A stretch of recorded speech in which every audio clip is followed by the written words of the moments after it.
happy Thursday. Damn, the week is almost over already. I feel like this week just started. Like this week went up quick.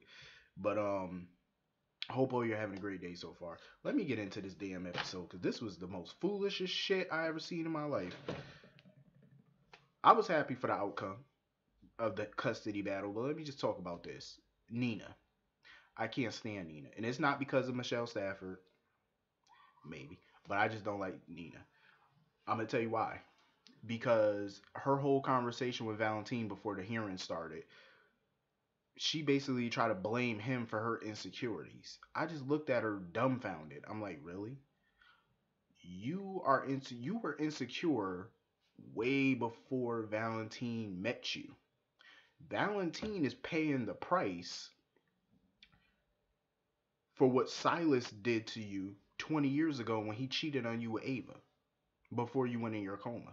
He's paying the price for your insecurities because of another person, not because of what he's doing. He didn't do anything. I mean, okay, yeah, he had some feelings or whatever for Anna 30 years ago. That was long before he even knew you existed. And, you know, I believe, I'm going to be honest, I believe Valentine cares for Anna. But do I think that he's still lusting after her? I haven't seen any signs of that. So for right now, I can say no. I don't think he's still lusting for her like he was 30 years ago. I feel like his, you know, romantic feelings for Anna are gone until I see them resurface again. For me, I think that they don't exist right now until we see it on screen. But I feel like she's the cause of her insecurities because of something that Silas did to her all those years ago that she never got over. So because of what Silas did to her, any dude that comes into her life has to pay the price, basically. Um, but I also blame Nina because you married Valentine not knowing a damn thing about him really. You didn't know anything about his past. You didn't know who his real father was. You didn't know he was a Cassadine at the time when you met him. You knew nothing about him until everything was revealed to you. And then you still went ahead and married him. But you still didn't know anything about his life, like his past relationships besides Claudette. You didn't know anything about him. Was he ever married before? Does he have any other kids you don't know about? These are all questions you never even asked. You just jumped right into a marriage. And mind you, she's the one who proposed to him. Like, it just made her look desperate and needy. Um, and then on top of that, you move out of your house after only being married, what, 3 months? They've only been married now for 3 months. In what, 2.5, 3 months. And you moved out of your house all because of your own insecurities. In my opinion, Valentine did not do a damn thing to this woman to make her move out. Marriage is not always, it's not peaches and cream 24/7. Like, come on, she's been married twice before. Well, I believe her marriage to Silas was the real deal, but her marriage to Rick Lansing obviously was a ploy on Rick's part.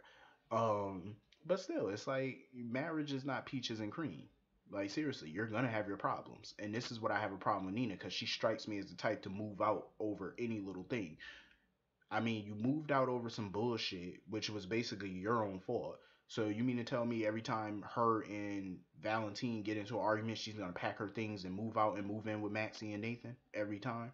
Like that's not the way marriage works. You can't just pack up and move out every time y'all have a disagreement or argument. That's not what marriage is about. And obviously, she don't know the real meaning of marriage. Um, and Windermere is a big ass place. So I felt like even now with this whole her insecurities and Anna and all this, I feel like that still wasn't enough reason for her to move out. Maybe her sleeping in one of the guest bedrooms. I mean, hell, they got 50 rooms in the damn place. Pick a room. What you got to pack your things and move out of a castle for? That's huge as hell. What would you do that for? It's not that deep. Like her issues were not that serious with him. On a scale of 1 to 10, I feel like they were a -1, to be quite honest with you. Not enough to warrant you to move the hell out. Like seriously, that was childish. But anyway, I feel like she's blaming him for mistakes that another person made. You know what I mean? Like you can't do that. She should be an adult and talk through those and figure it out.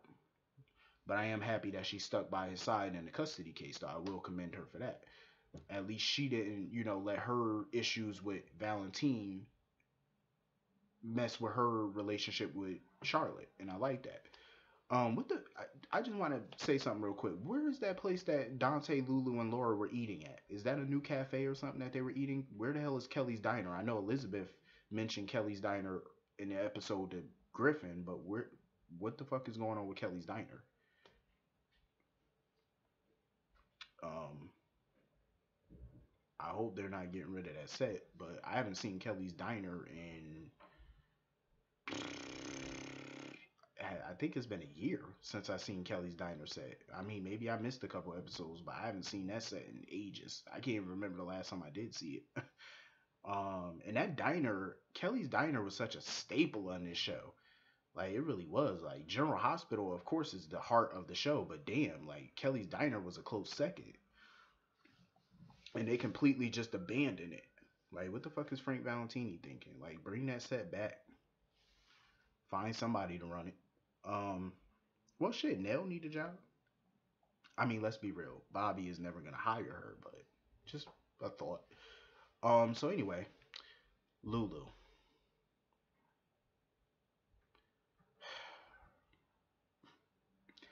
Lulu, Lulu, Lulu, Lulu, Lulu.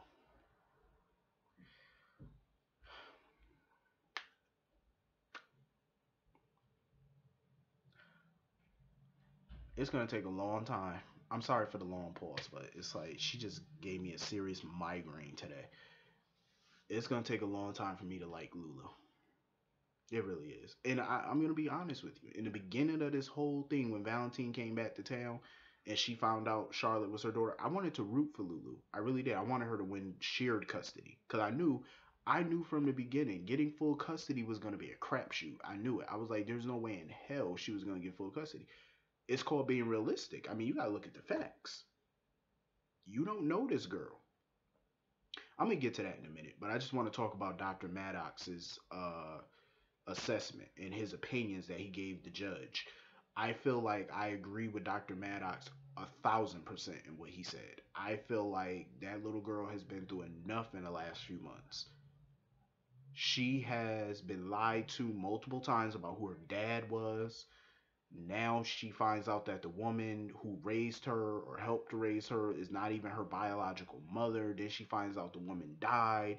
Now Lulu drops the bomb on her that Lulu is really her mother. Like this girl been through the ringer for her age. Like seriously, she's been through hell. Um, so I feel like taking her out of the home that she's known all this time and the family, take her away from the father who raised her.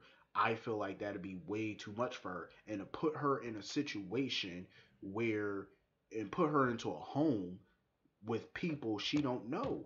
She don't know Lulu. She really doesn't even like Lulu. And I feel like the reason she doesn't like Lulu is because Lulu just tried to force her way into her life.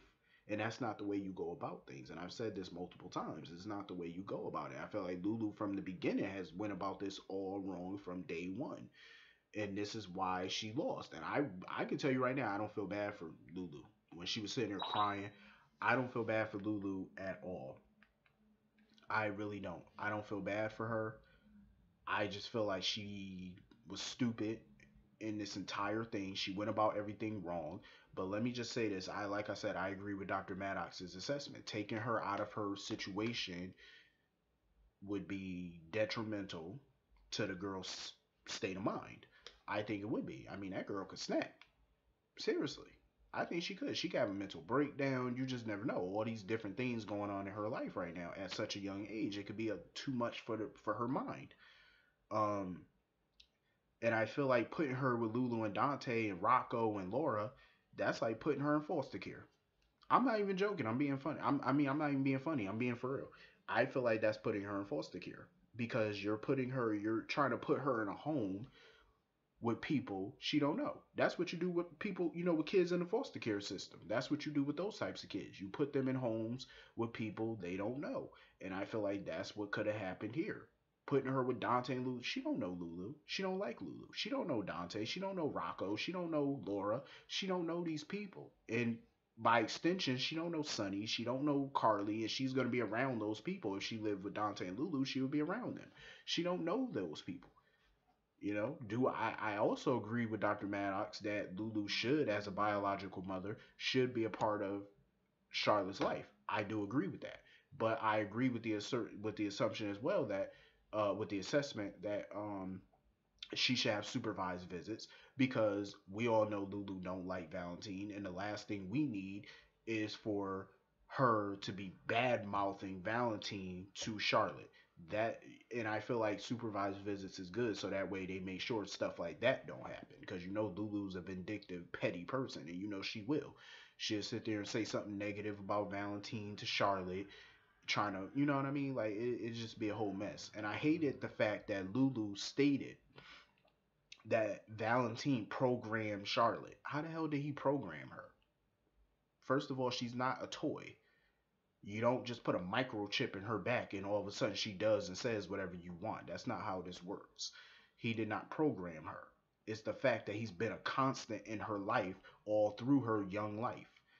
You know what I mean? But I do agree with Dr. Maddox as well that when Charlotte gets older and she starts to fully understand how she was born and the circumstances around it, maybe she's gonna start to resent Valentine. But Valentine never really tried. When he came to Port Charles, he offered Lulu shared custody, and initially he offered her visitation. He offered her shared custody. He wanted her to be a part of Charlotte's life, but he wanted her to go about it the right way, and Lulu flat out refused.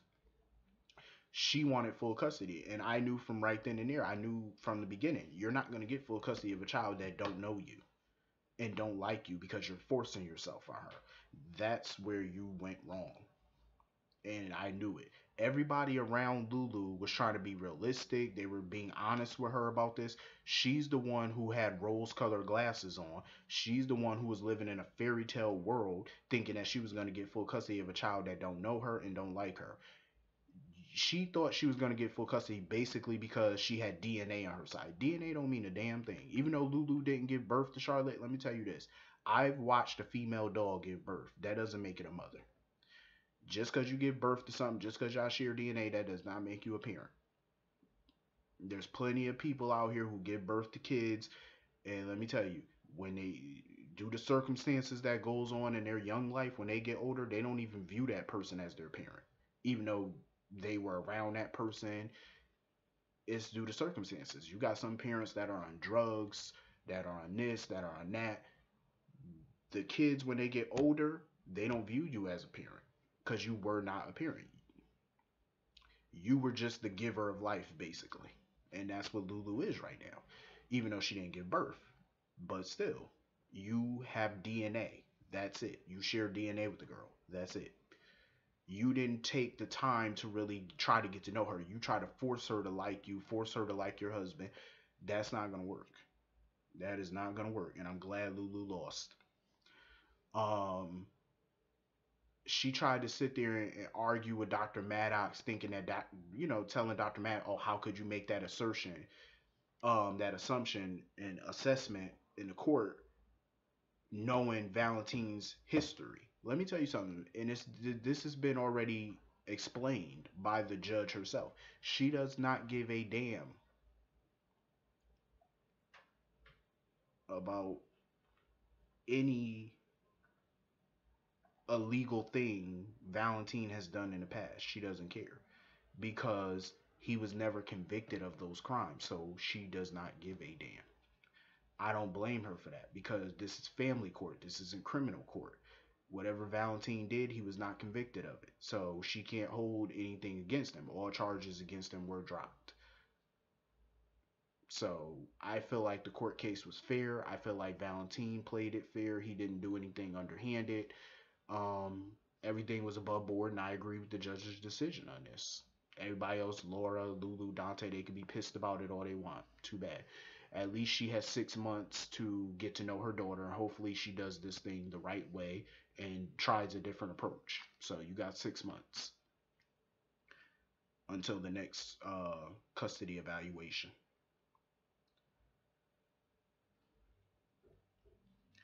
Um, so anyway, moving on from that.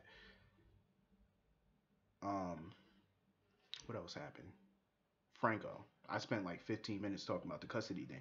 I'm gonna tell you right now, the custody thing was really the only interesting part to this entire episode.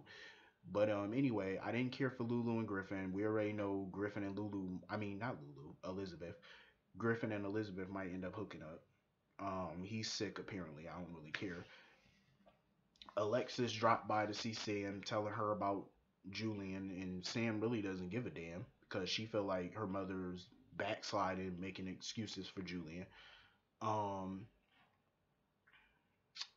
I mean, in my opinion, it's Alexis' life. She wants to forgive Julian, let her forgive him, whatever.